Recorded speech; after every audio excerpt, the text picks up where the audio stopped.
अस्सलामुअलैकुम YouTube family, welcome है आप सभी का art of cooking YouTube channel में। तो आज मैं आपके साथ एक बहुत ही क्विक और इजी सी स्नैक की रेसिपी शेयर करने वाली हूँ। बहुत ही कम मसाले इसमें हम इस्तेमाल करेंगे और बहुत ही क्रिस्पी से ये स्नैक बन के तैयार होंगे।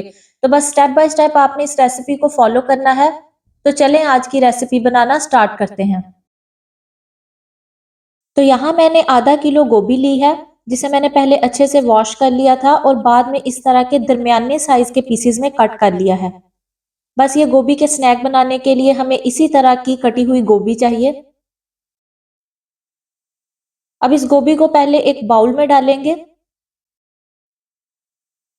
फिर इसमें ऐड करेंगे 1 टीस्पून नमक, 1 टीस्पून ही इसमें ऐड करेंगे लाल मिर्च का पाउडर। तो देखिए नमक और लाल मिर्च गोभी पे अच्छे से लग गई है। अब इस गोभी को हम तकरीबन 15 मिनट के लिए मैरिनेट होने के लिए रख देंगे। तो रूम टेम्परेचर पे ही हमने इसे पड़ा रहने देना है।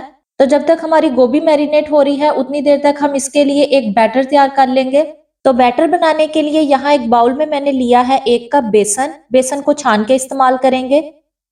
फिर इसमें ऐड करेंगे 2 टेबलस्पून मैदा, 1 टीस्पून इसमें ऐड करेंगे नमक, हाफ टी स्पून इसमें ऐड करेंगे लाल मिर्च का पाउडर, हाफ टी स्पून ही इसमें जाएगा हल्दी पाउडर का, 1 टीस्पून इसमें ऐड करेंगे कुटी हुई लाल मिर्च। अब यहाँ मैंने इसमें ऐड किया है 1 टीस्पून भुना कुटा हुआ जीरा, हाफ टेबल स्पून इसमें ऐड करेंगे धनिया पाउडर, 1 टीस्पून इसमें ऐड करेंगे अजवाइन। अब यहाँ पे मैंने इसमें 1 teaspoon orange food colour add किया है। अगर आपके पास ऑरेंज फूड कलर ना हो तो आप येलो फूड कलर भी इसमें ऐड कर सकते हैं। फिर इसमें शामिल करेंगे एक कटी हुई हरी मिर्च, 2 चम्मच भरकर चॉप किया हुआ हरा धनिया इसमें ऐड करेंगे। अब थोड़ा थोड़ा करके इसमें पानी ऐड करेंगे और एक थिक सा बैटर बना लेंगे। यहाँ आपने ख्याल करना है कि बैटर बहुत ज्यादा पतला नहीं बनाना, थोड़ा सा गाढ़ा बैटर बनाएंगे।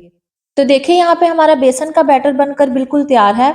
अब जो गोभी हमने मैरिनेट करके रखी थी, ये सारा बेसन का बैटर हम उसके ऊपर लगा देंगे। बहुत ही अच्छे तरीके के साथ हमने गोभी के फूलों को इस बैटर के अंदर कोट करना है।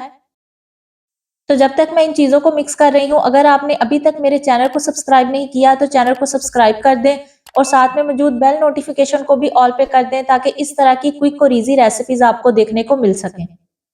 तो देखिए यहाँ पे गोभी को भी मैंने अच्छे से यहाँ पे कोट कर लिया है। अब हम इसे फ्राई करेंगे। तो दूसरी तरफ मैंने मीडियम फ्लेम पे ऑयल को गर्म कर लिया है। एक एक करके गोभी के फूल को इसके अंदर डालते जाएंगे और मीडियम फ्लेम पे तकरीबन 5 से 7 मिनट तक इन्हें फ्राई करेंगे।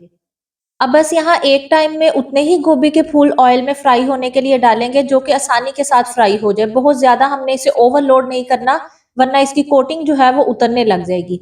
तो देखिए यहाँ पे तकरीबन 2 से 3 मिनट हो गए हैं गोभी को फ्राई होते हुए। अब इसे हल्का सा एक बार हिला देंगे ताकि हर साइड से इसे इक्वल कलर आए। तो तकरीबन 7 मिनट लगे हैं गोभी को फ्राई होने में। तो बड़ा प्यारा गोल्डन ब्राउन कलर आ गया है और बहुत ही क्रिस्पी ये फ्राई हुई है। अब इस गोभी को हम इस ऑयल से निकाल लेंगे और बाकी की भी इसी तरह से फ्राई कर लेंगे। तो हमारे मजेदार और क्रिस्पी से गोभी के पकोड़े बनकर बिल्कुल तैयार हैं। बहुत ही कम टाइम में और बहुत ही कम इंग्रेडिएंट के साथ इन्हें हमने बना के तैयार किया है। तो इस रेसिपी को आप स्पेशली अफ्तार में बना के जरूर ट्राई करें। तो अगर आपको मेरी ये गोभी के पकोड़ों की रेसिपी अच्छी लगी हो तो इसे लाइक, शेयर और चैनल को सब्सक्राइब जरूर कर दें और साथ में मौजूद बेल नोटिफिकेशन को भी ऑल पे कर दें। नेक्स्ट रेसिपी तक के लिए मुझे दीजिए इजाजत। दुआओं में याद रखिएगा। अल्लाह हाफिज।